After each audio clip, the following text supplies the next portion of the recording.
going to do over-unders first, meaning what it sounds like we're stepping over, going underneath on the next one, okay? There's a specific way that we're going to do it though, just because I want to protect your joints, make sure that we're actually working the functionality of the right muscle groups and recruitment on those. And I'm just going to slowly take y'all through that, okay?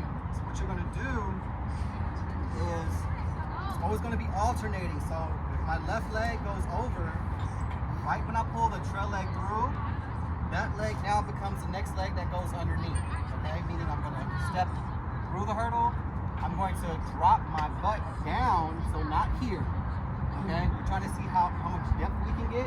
And from this position here, we'll put the knee, we'll straighten out, and from this position, stand up, okay? Once I've done that, now it's going to change again. I went left, right, I'll go right, and then left here. Same thing, down, knee, straighten out, and up. The important thing though is, as you're down and you're straightening out your body facing down the track, don't already try to come up from that position. Make sure that you're all the way straight first, and then stand up, okay? We'll do that variation 2 times, all right? Then I'll give you the next one. Questions? I got it? Okay. I'm gonna sway back again to the other side, and then we're gonna come out, lunge position, stand up, okay? So you're just going through, back, standing up. Okay, that's it. So 2 of those. All right. Still over. Back up.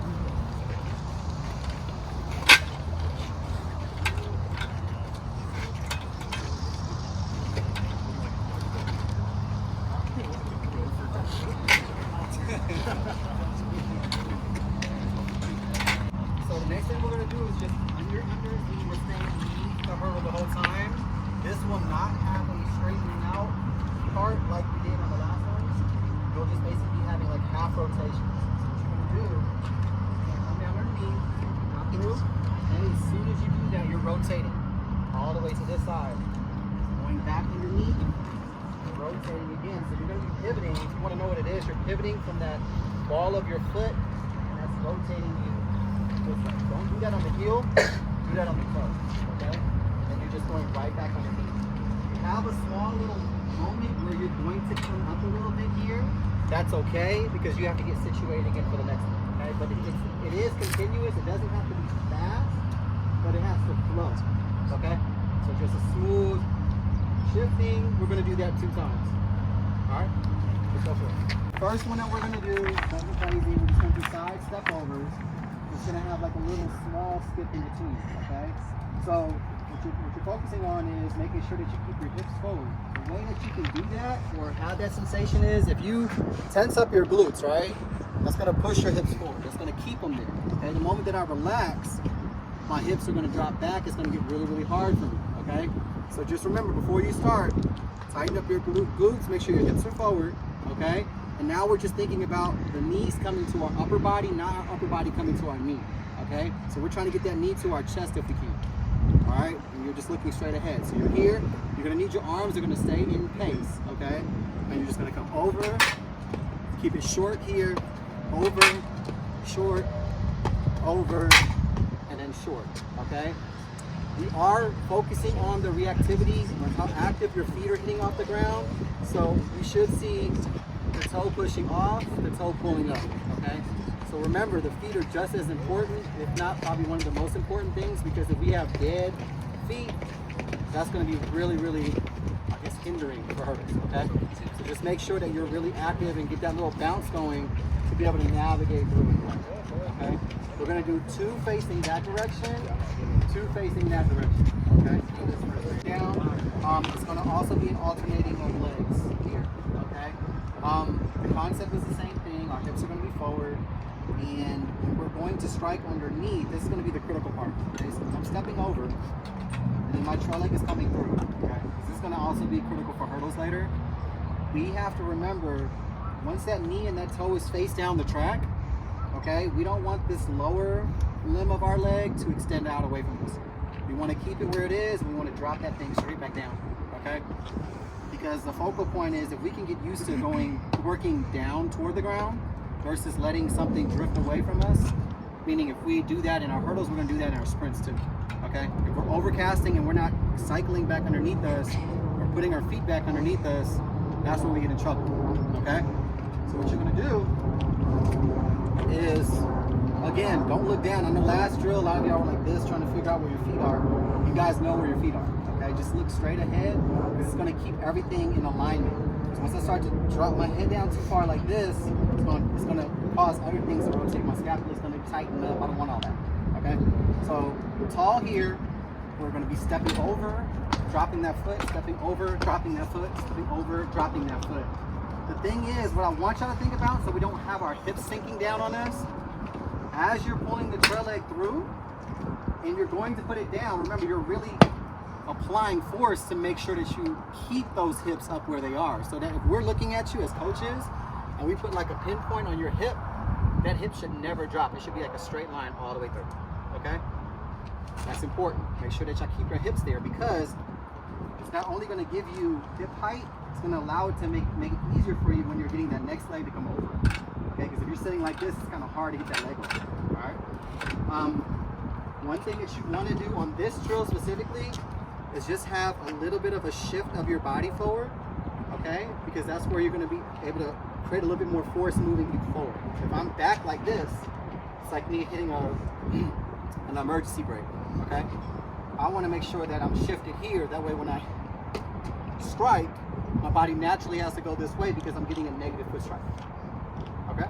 Does that make sense? Yes? We're doing that twice. Okay, so let me explain the concept that's going to pretty much apply across the board today, okay? And that's going to be what we kind of talked about a little bit over there, is the placement of the foot, okay? Where am I striking? Why am I striking there? How am I striking there, okay? So when we're talking about sprinting, we're always, have y'all heard of, how many of y'all know what front side mechanics is? Put your hands up higher. There's a few people, there's a lot of people that don't know that. Okay, so right? So frontside mechanics means when we're sprinting, we're trying to keep our legs in front of our body, okay? So there's nothing that should be behind us in this plane, it should be all in front. Okay? That's just front side. So when we say front side, we're trying to keep our legs in front. Okay? The problem is, if I ever tell, a lot of issues stem from improper cueing though. If I'm trying to get my athlete to get their leg up and I tell them knee up, that's where the issue occurs, okay? Because knee up can also mean I'm just picking my knee up somehow, my lower limb, there's no focus on my lower limb. It's just my knee can come up like this, my knee can come up like this, there's logical ways I can do this, okay? I'm going to always tell y'all guys to do is pick your heel up towards your leg. So just think about picking your heel up and see what happens with your leg. So everybody pick your heel up and put it right underneath your butt. Where's your leg at? Is it in front of your body? Right, it's in front of your body, right? So all I got to think about is heel up, that puts my leg in front. Because the problem is, if I don't think about that, most times when we have people that run incorrectly, meaning backside, what happens is the foot's first action would be back. Did my knee even move? So if this is first step, that means I'm gonna have another step, meaning from here I'm gonna have to now pull my leg forward. That's two movements. When I could just do one movement. You see what I'm saying? So we're cutting down time there already. Plus, it puts a lot of strain on your quad if you just release back. Most of the time it's this, and then you're going forward, this, going forward, what we kind of experienced last year, right? So through all of this and through the drilling, we're basically going to start to program you here, so that when we start to put it into motion later, it's already programmed in, okay? So just think about heel coming up and then dropping right back down. So you're picking it up, you're dropping it right back down, okay? The intentionality, once you get it here, remember it's two things. It's relaxation to activation. I'm never going to, with tense muscles, try to pull my leg up. I'm not going to do that. I'm going to stay relaxed. Just lift my leg so I'm relaxed here. And on the way down is where I'm going to be active. That's where I'm striking. So if we think about that as a cycle, when I'm sprinting, that's where you see maximize sprinting. When I have that sense of relaxation on the way up, and my main focus is on what I'm doing to the ground. However much force I can apply to the ground is how far my body about wanting to run fast or sprint fast. It's not about me reaching out further and trying to cover ground that way. It's about me applying more force to the ground to get my body to go that way. Okay? So Usain Bolt, just to give you an example, right? His last 10 meters, so from 90 to 100 meters. So obviously he's already decelerating, right? He's getting slower. It only takes him 3.5 strides to cover 10 meters. I know what 10 meters is, right? It takes him 3.5 steps to cover that when he's decelerating. Meaning he's not out here reaching, he's just applying way more force to the ground. So when they did a biomechanical breakdown of it, what they realized is outside of him just being super tall and long levers, he was applying more force to the ground than anybody else was. You see what I'm saying? So that's where the speed comes from. It's not about how quick I can turn over. It's a combination of force application, how hard am I striking? Obviously, the reflex that you have, so whatever I put into the ground, I'm going to get back, right? So if I have a ball, a bouncy ball, and I just drop it like this, it's not going to go that high. If I throw it down, though, it's going to go high, right? So just imagine your foot being that, okay? And then the other combination of it, after I have my force application, is also the frequency tied into it, okay? So how efficiently am I able to move my arms and correlate them to tie in with my legs? Because their counterparts have to move together. So if it's my left leg, my right arm is in charge of that. Okay, so these two have to always travel together. So it's almost like if you want to think about it, just think about you having like a little string attached to this knee, and when you go to pick this arm up, it takes your leg with it. Okay, because they have to be very in sync with each other to be able to get the maximum force output to the ground. Does that make sense? So for the first drill that we're going to do, okay, it's a snap down drill. So it's only one exchange. Exchange meaning boom, boom. Okay. So what you're going to do is you're going to stand right behind the cone. Okay. Your foot. So regardless of where your foot is going to be, right? You're thinking about heel coming up. Okay. And we're thinking about striking down. So I'm going to obviously push off of this leg. But what I'm thinking about more so is these arms here exchanging fast. So I'm here. And I'm driving down, boom, boom, and then I'm right back in that position, and I'm just going to be hopping forward to the next one, and I'm going to exchange, exchange, exchange, okay? So I'm basically rebounding and getting right back to the position that I was in before. For this particular drill, we're trying to stay as much as we can on at least about 3/4 of our foot, so I don't want you to get way up here, okay? It's enough if when we snap down, that it's just enough where the heel's off the ground. Okay? But remember, as soon as you strike, you're just, again, it's underneath you. This foot is going to return right back where the other one is, and then you're picking this foot. Okay, does that make sense? And remember, you're not in a rush to get you. Take your time here. Keep your core engaged, and then snap from there. Okay? Just make sure that the arms are leading the way. Does that make sense? So we're going to 2, 3, bouncing again. Okay? 1, 2, 3, bouncing again. 1, 2, 3, bouncing. Notice one other thing that I can tell you. If you're having trouble keeping that extension, right? One cue that I always use, as far as from a movement standpoint, try to push through the ground, not to the ground. Okay? Because to the ground, I can just drop it, or I can. What happens with my body when I really apply force? What happens with my body? It goes up, right? So make sure that you're putting more force down to the ground. You see what I'm saying? So then you have no option of letting that hip sink down. Try to push straight through that ground. Try to put a hole in it. Okay? Did y'all understand that the exchanges though, right? It's just literally 1, 2, 3. The other leg is up, and now we're going to the next one. Okay? The next thing that we're doing, we're going to work isolated. So we're going to be working on one side of the body.